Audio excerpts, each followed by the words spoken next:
अस्सलाम वालेकुम, आदाब। पिछले कई दिनों से मेरे ज़हन में कुछ बातें चल रही थी और मैं कोशिश कर रहा था अपनी बातों को सभी नाज़रीन के सामने पेश करने की। बहरहाल इस वक़्त मौका मिला और ज़रूर इस वक़्त पेश करने की कोशिश करूँगा और मुझे उम्मीद है कि इस वीडियो को आप पूरा देखेंगे और ये टॉपिक जो है माहौल को लेके है कि 15 साल पहले का माहौल क्या था और 15 साल के बाद आजकल का माहौल कैसा है। आप सभी लोगों को याद होगा और 15 साल पहले की अगर बात करें, मैं मैच्योर था, मैं सभी चीज़ों को अच्छे से समझ सकता था। 15 साल पहले किसी भी कम्युनिटी की बात करें और हर एक घर के अंदर जिस तरीके से पर्दा आपने देखा होगा, हालाँकि रिस्पेक्ट अगर बात करें तो इज़्ज़त किस लेवल की थी आप सभी लोगों को मालूम होगा। 15 साल पहले जिस तरीके से हमारी माएँ, बहनें और जो बच्चियाँ हैं, उनका जो पहनावा था, वो बहुत अच्छा था और अगर बॉडी का कोई पार्ट यानी कि बदन का कोई भी हिस्सा जो है वो अगर नजर आता था गलती से, तो हमने ऐसे भी लड़कियां देखी हैं जो घरों के बाहर नहीं निकलती थी, शर्म आती थी उनको। ये 15 साल पहले का माहौल है और 15 साल के बाद आजकल का माहौल कैसा है वो भी आपको बताया जाएगा। मैं ये जरूर कहना चाहूंगा कि तब भी डांस क्लासें लगती थी, तब भी बहुत सारी लड़कियां बच्चियां जो है वो डांस करती थी। डांस प्रोफेशन जो है वो एक अलग बात है, मैं इसके ऊपर कोई बात नहीं करना चाहूंगा, लेकिन मैं बात प्रोटेक्शन की करना चाहूंगा। जिस तरीके से फुली कवर्ड जो 15 साल पहले आपने बच्चियां देखी होंगी और आजकल के दौर में क्या होता है वो आप सभी लोगों ने देखा होगा। इज्जत हुआ करती थी और मुझे याद है कि हमारा कोई भी उस्ताद जिसने सिर्फ हमने ए पढ़ाया होगा, किसी भी एरिया में अगर नाम सुनते थे तो उस एरिया में ही हम जाते नहीं थे। लेकिन सवाल यहां पे पर्दे का है और अगर किसी भी लड़की का कोई भी छोटा अंग, बॉडी पार्ट नजर आता तो उसे हम MMS कहते थे। लेकिन आजकल रील्स के नाम पे, आप सभी लोगों ने इंस्टाग्राम पे देखा होगा, रील्स जब अप डाउन करते होंगे आप, अपने आसपास की लड़कियां, उनका ड्रेस सेंस क्या है, तंग कपड़े, कम कपड़े हो चुके हैं। और बहुत सारे ऐसे माँ बाप हैं जो फखर करते हैं, जो प्राउड फील करते हैं। देखिए, मैं पहले ही बता चुका हूं, डांस क्लासें तब भी लगती थी और डांस क्लासें जो है आज भी लगती हैं।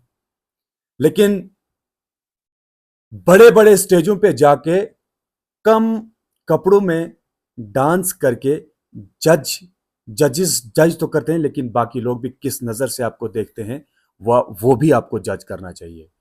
मुझे उम्मीद है कि मैं किसी रूल्स को वायलेट ना करूं। और उन दिनों की रेस्पेक्ट क्या है, आज आज की रेस्पेक्ट क्या है?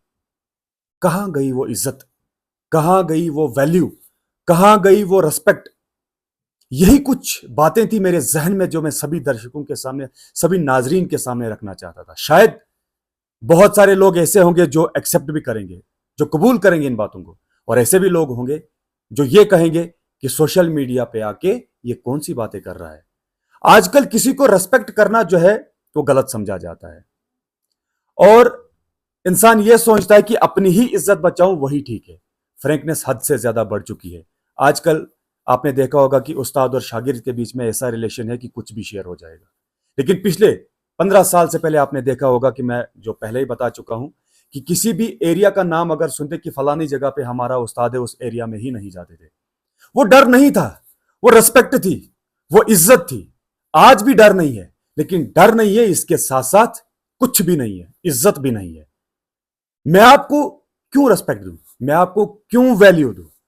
फेस को देख के सब कुछ किया जाता है, ये चीजें गलत है। जहां तक मामला पेरेंटिंग का है, हम सब लोगों को समझना चाहिए। मेरे भी बच्चे हैं, मुझे किस तरीके से उनको सही ट्रैक पे लाना है ये मेरी जिम्मेवारी है। मैं अपने घर को सुधारूं तो समाज जो है वो खुद ब खुद सुधर जाएगा। मैं अपने घर को अगर सही बेहतर बनाने की कोशिश करूंगा, सोसाइटी खुद ब खुद बेहतर हो जाएगी। एक एक घर से सोसाइटी बनती है। तो मेरे घर के अंदर की जो बच्चियां हैं, जो माएँ बहनें हैं, मैं अगर उनको बताऊं सही गलत क्या है, तो शायद समाज आने वाले कल में बहुत बेहतर हो सकता है और समझ सकता है। फील तो इस बात से होता है कि एक बड़े स्टेज पे जहां पे हजारों की तादाद में ऑडियंस देखती है और डांस जो होता है, और वो बहुत कम कपड़ों में, तंग कपड़ों में होता है, और हम लोग आंखें खोल खोल के देखते हैं। और कुछ ऐसे माँ बाप जो प्राउड फील करते हैं, फखर समझते हैं इस बात को। मैं किसी के ऊपर इल्जाम नहीं लगाता हूं, बस ये कुछ ऐसी बातें थी जो मेरे जहन में चल रही थी और मैं समझता हूं कि यही कुछ डिफरेंस था 15 साल पहले का माहौल और आजकल का माहौल। फ्रैंकनेस भी हद से ज्यादा बढ़ चुकी है। किसी को इज्जत करना इसे गलत समझा जाता है। यह बड़ी बदकिस्मती की बात है। और आजकल के दौर में हमारी सबसे ज्यादा यही कोशिश रहती है कि अगर कोई इंसान 99.9% सही होगा और 1% वो गलत है, हम उसे उस 1% से पुकारेंगे। हालांकि बाकी तो वो ठीक है, ज्यादा वो सही है, उस सही से उसे नहीं पुकारा जाएगा, लेकिन गलती से ही उसे पुकारा जाएगा। आजकल की आजकल के दौर में ऐसा चलता है। तो कहां से आएगी वो रिस्पेक्ट, कहां से आएगी वो वैल्यू? तो मुझे उम्मीद है कि आप सभी लोगों को ये सारी कहानी तो समझ आई होगी। मैं ज्यादा नहीं कहूंगा, हालांकि बहुत कुछ कहना था और मुख्तसर सी बात में मैंने ये चंद अल्फाज आप सभी नाज़रीन के सामने रखे। मैं हर एक माँ बाप से यही रिक्वेस्ट करूंगा कि अगर हम सब लोग अपने घर से शुरुआत करें कि घर के अंदर की हालातें सुधारें, तो शायद सोशल डैमेज जो है वो कम होगा। नहीं तो आपने देखा होगा कि आजकल सोसाइटी के अंदर क्या क्या चीजें शेयर होती हैं। आपने देखा होगा कि माहौल कहां जा रहा है। आपने देखा होगा कि हमारी माएं बहनें बच्चियां जो है वो क्या करती हैं। तो इन चीजों को कंट्रोल करने के लिए शुरुआत हम सब लोगों ने जो है अपने अपने घर से करनी होगी।